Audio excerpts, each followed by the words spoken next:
मित्रों नमस्कार।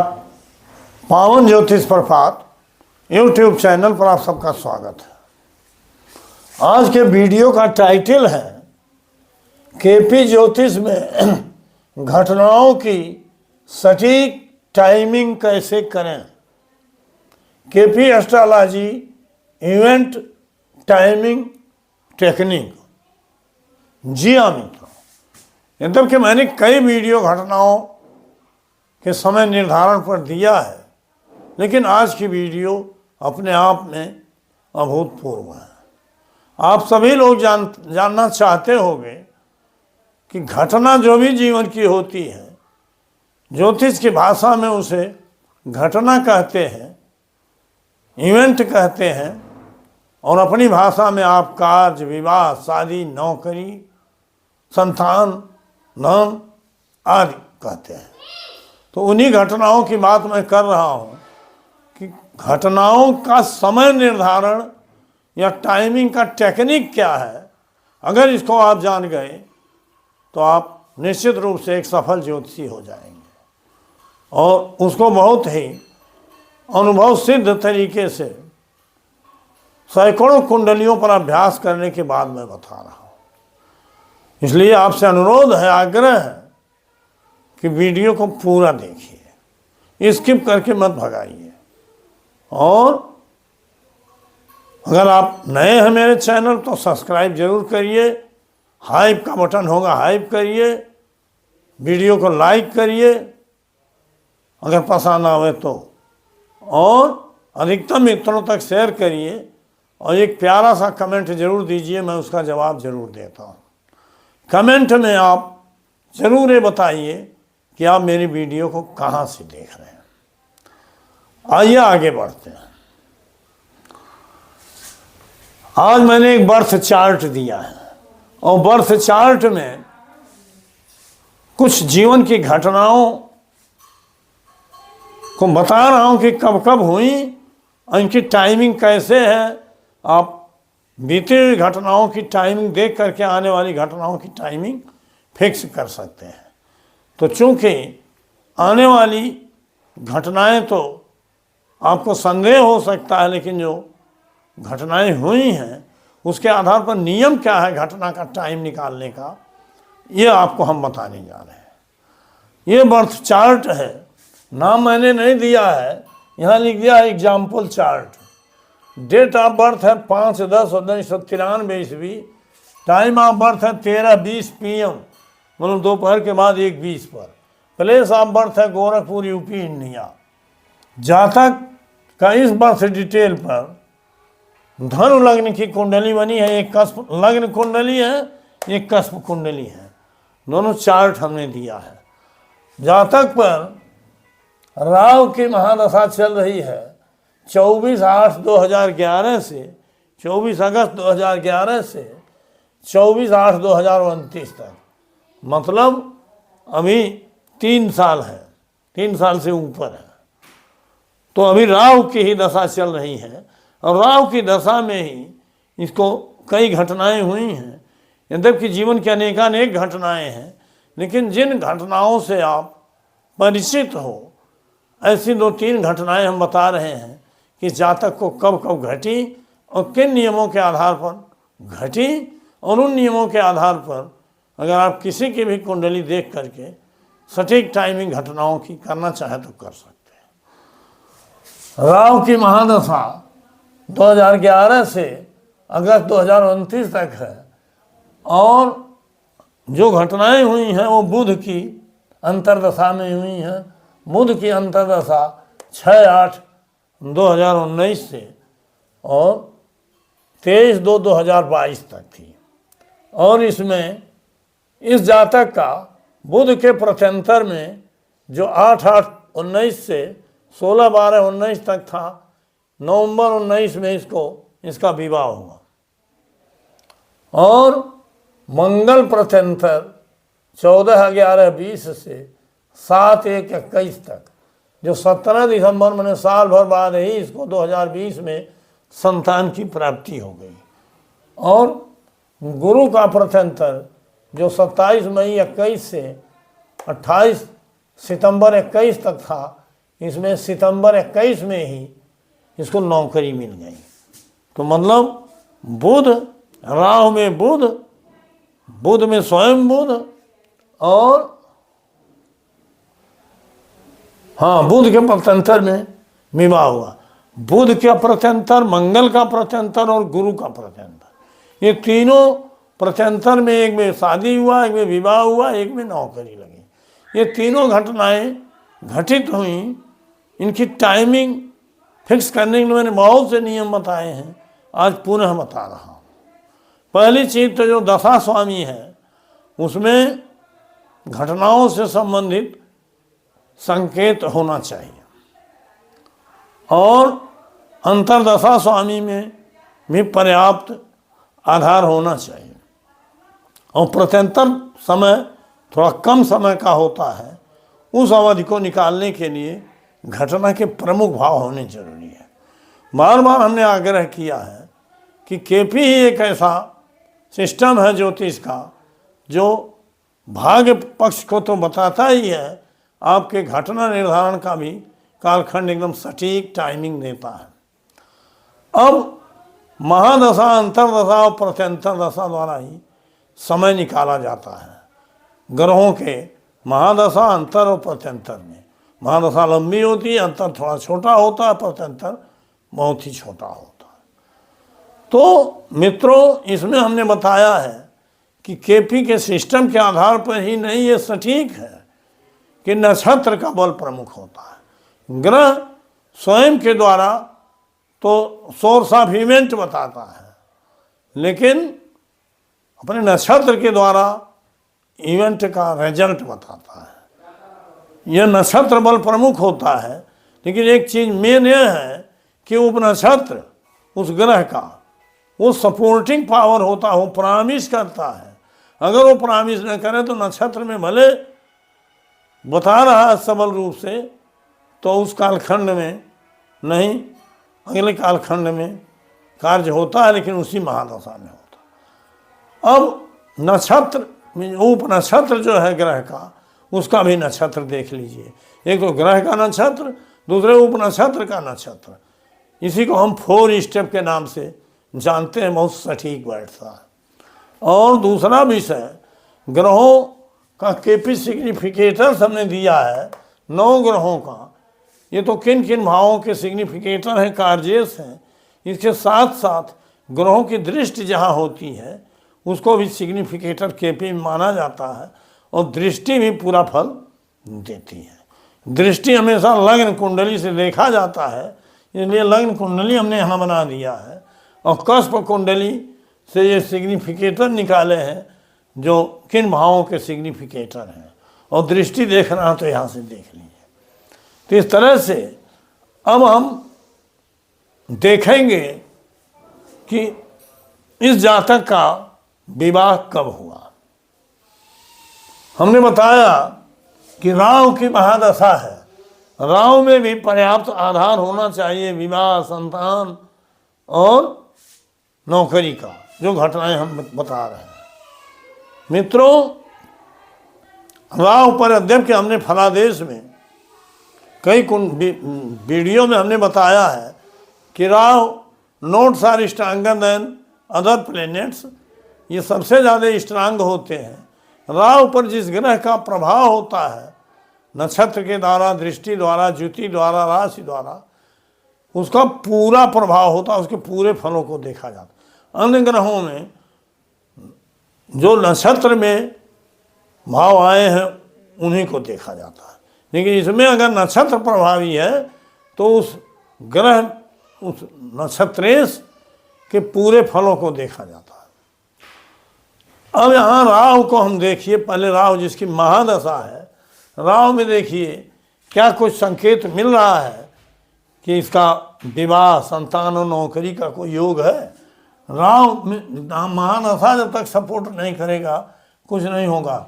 यहाँ देखिए राहु में 11, 4, 11 है।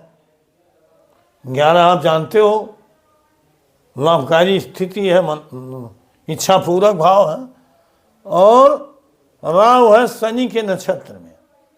शनि में 1, 2 माने स्वयं का भी भाव है, और 2 माने कुटुंब का, और भाव समूह अभी बता रहा हूँ। विवाह में कौन कौन से भाव समूह चाहिए, संतान में कौन कौन से भाव समूह चाहिए, नौकरी में कौन कौन से भाव समूह, अभी उस पर आ रहा हूँ।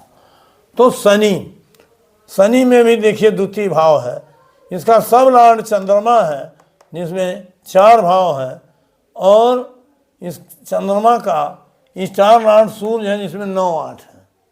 लेकिन हमने अभी बताया कि राहु शनि के नक्षत्र में है।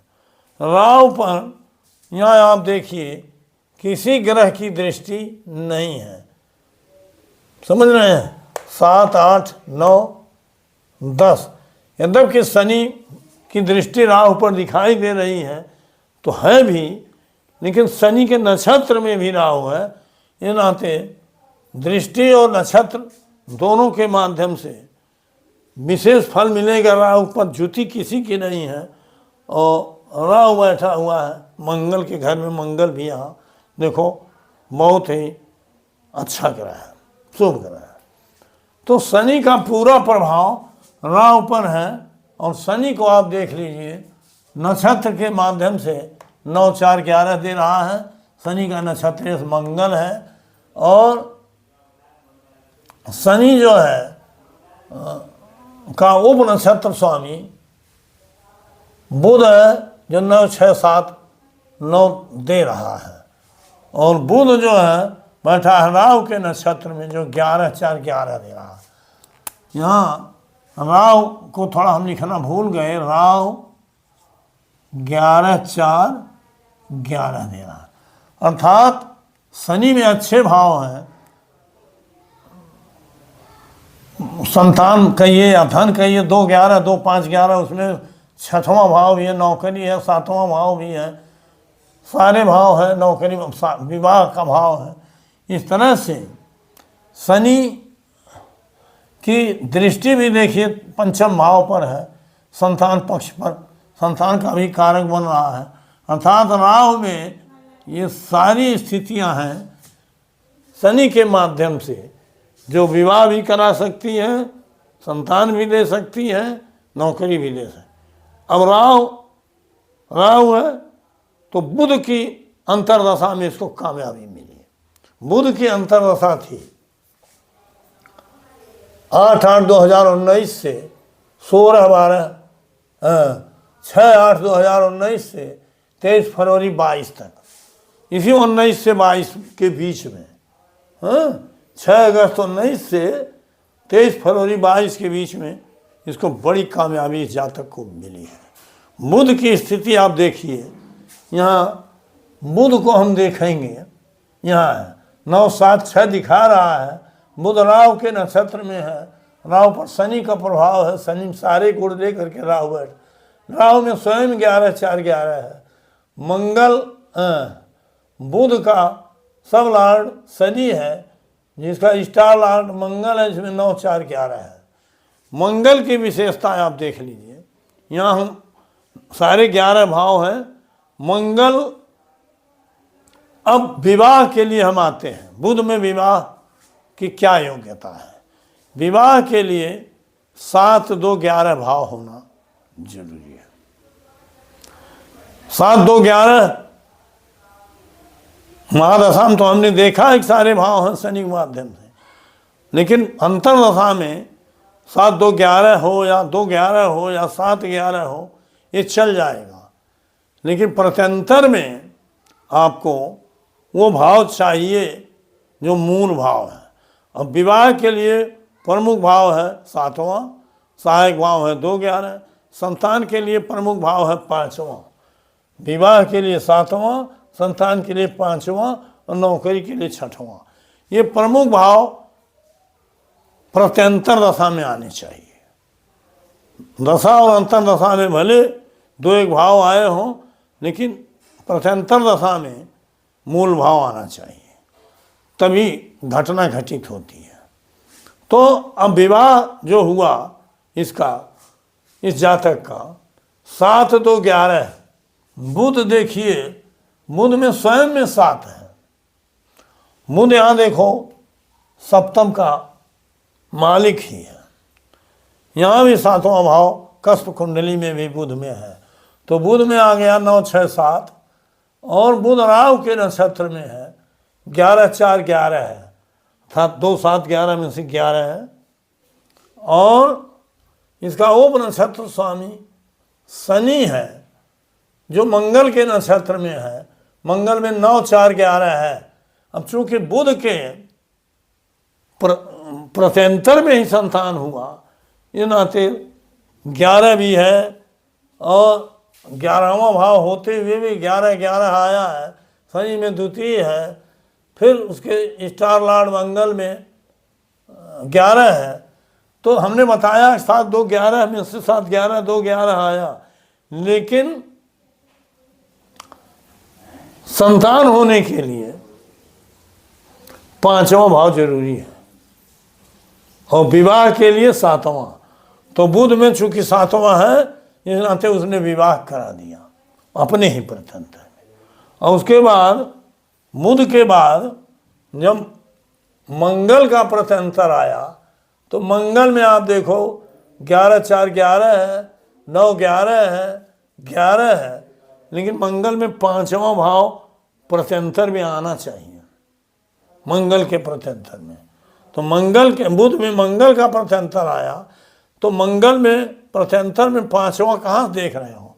यहाँ देखिए, मंगल लग्न कुंडली में 11वें बैठा हुआ, 5वें पर उसकी दृष्टि है कि नहीं है? मंगल की दृष्टि 1, 2, 3, 4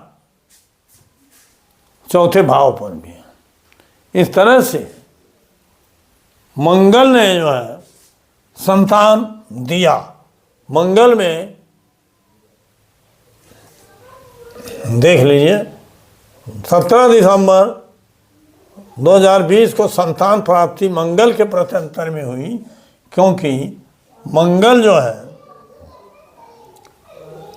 5वें को देख रहा है, दूसरे को भी देख रहा है, और मंगल बुध की ज्योति है। देख लो, मंगल 11 डिग्री पर है, बुध भी 11 डिग्री, बुध के भी सारे गुण मंगल में शामिल हैं। तो 7वां भाव होने के नाते और मंगल बुध की ज्योति होने के नाते, बुध का पूरा मंगल में 7वां नहीं है, लेकिन बुध 11, 11 डिग्री पर है, ये नाते उसके प्रत्यंतर में, बुध के प्रत्यंतर में विवाह हुआ, और मंगल के प्रत्यंतर में संतान हुई, क्योंकि मंगल की दृष्टि 5वें भाव पर है, दूसरे भाव पर है। और मंगल में आप देख लीजिए 11वां भाव तो ही है, 11वां, 11वां, 11वां, फिर 11वां। मंगल राहु के नक्षत्र में है, शनि के उप नक्षत्र में है। शनि में देखिए, शनि भी हमने बताया कि तीसरी दृष्टि से 5म भाव को देख रहा है। तो इस तरह से संतान के लिए मंगल का पीरियड कारगर है, क्योंकि मंगल स्वयं 5म भाव को देख रहा है। 2, 11 सब वही है, मंगल 11वें में बैठा। अब साल भर बाद ही, विवाह के साल भर बाद ही इसका नवंबर 19 में विवाह हो गया बुध के प्रत्यंतर में, और 17 ये दिसंबर 20 में संतान पैदा हो गई, साल भर बाद, 12-13 महीने बाद। नौकरी इसको मिली गुरु प्रत्यंतर में, जो 27 मई 21 से 28 सितंबर 2021 तक है। 28 सितंबर मतलब लगभग पूरा, और सितंबर 21 में इसको नौकरी मिल गई, गुरु के प्रत्यंतर में मिली। क्यों? कि 6वां भाव गुरु में भी आना चाहिए। गुरु को आप यहाँ देख लीजिए, गुरु 9, 1, 3, 12 तो बता रहा है, लेकिन गुरु मंगल के नक्षत्र में है, जिसमें 9, 4, 11 है। मंगल की दृष्टि देखिए 5वें के बजाय 8वें के अलावा 8वें दृष्टि जो है इसकी 6वें भाव पर भी है, मंगल की दृष्टि। और गुरु का उप नक्षत्र स्वामी शनि है, शनि भी मंगल के नक्षत्र में है। तो इस तरह से उप नक्षत्र का सपोर्ट हुआ, 6 और 11 का बल मिला। मंगल 6वें को भी देख रहा है, दूसरे को भी देख रहा है, 11वें में बैठा है, और गुरु का मेन ग्रह नक्षत्रेश मंगल है जो सबल है, और उसके उप नक्षत्र शनि का भी स्टार लॉर्ड मंगल ही है जो 6 को भी देख रहा है, 11 में बैठा है, दूसरे को भी देख था। 2, 6, 11 तो आए ही हैं। 6, 10, 2, 11 भाव इसमें होना चाहिए। नौकरी के लिए 6, 10, 2, 11 भाव, संतान के लिए 5, 2, 11 भाव, और विवाह के लिए 7, 2, 11 भाव, और प्रत्यंतर में मेन भाव, मतलब जिस प्रत्यंतर में विवाह हो रहा है उसमें 7वां भाव आना चाहिए, और जिस प्रत्यंतर में संतान पैदा हो रहा है उसमें 5वां भाव आना चाहिए, और जिस प्रत्यंतर में नौकरी मिल रही है उसमें 6वां भाव आना चाहिए। तीनों में हमने दिखाया किस तरह से आते हैं भाव। अब जो प्रत्यंतर 2-4 महीने का है, मान लो बुध का प्रत्यंतर 8-8-19 से 16-12-19 तक है, मतलब 4 महीने का, और मंगल का प्रत्यंतर 14-11-20 से 7-1-21 तक है, मतलब 2 महीने का। ये 2 महीने का प्रत्यंतर है। और नौकरी के लिए गुरु वाला प्रत्यंतर 27-5-21 से 28-4 महीने का। इस तरह से 2 महीने 4 महीने में घटनाएं हुई उस प्रत्यंतर में। अब आप पूछ सकते हो कि तारीख क्यों ऐसे आई। उस तारीख के लिए मित्रों नियम बता दें, लंबा हो जाता है वीडियो, आप कम पसंद करते हो लंबी वीडियो। उसमें जो दशांतर और प्रत्यंतर दशानाथ हैं, गोचर से देखो तो उस तारीख को ये एक दूसरे से रिलेट, राशि, नक्षत्र, उप नक्षत्र, दृष्टि, ज्योति, जो संबंध हमने बताया है उससे रिलेटेड होंगे। और जिस दिन ऐसी स्थिति बनती है उसी कालखंड में उस दिन वो घटना घटित होती है। उसको भी किसी वीडियो में केवल गोचर पर बना करके दिखा दूंगा। तो आशा है आप इस वीडियो के इवेंट टाइमिंग फिक्सेशन या टेक्निक, इवेंट टाइमिंग कैसे सेट करें, कैसे फिक्स करें, कैसे KP astrology event timing technique, ये टेक्निक है इसकी। एक तो दशा अंतरदशा प्रत्यंतर देखिए, दूसरे गोचर में मिला लीजिए, तिथि तारीख मिल जाएगी, और तीसरा नक्षत्र बल, ग्रह का नक्षत्रेश वो सबल हो, उन्हीं भावों से, भाव समूहों से। हम भाव की बात नहीं करते, भाव समूहों 5, 2, 11 करते हैं, इनमें से कोई भाव आया हो स्टार लॉर्ड में और उप नक्षत्र के स्टार लॉर्ड में, तभी ये सपोर्टिंग होता है। तो हम आशा है आप इस टेक्निक के रहस्य को समझ गए हैं। इस टेक्निक को अपना करके और जीवन के घटनाओं की टाइमिंग समझ करके आप कोई भी भविष्यवाणी कर सकते हैं, एकदम 100% सही होगा। आज का वीडियो लंबा न हो इस नाते आज बंद कर रहा हूँ। बहुत बहुत धन्यवाद, हार्दिक शुभकामनाएं। 3 दिन बाद फिर मिलूंगा नए वीडियो के साथ। बहुत बहुत धन्यवाद।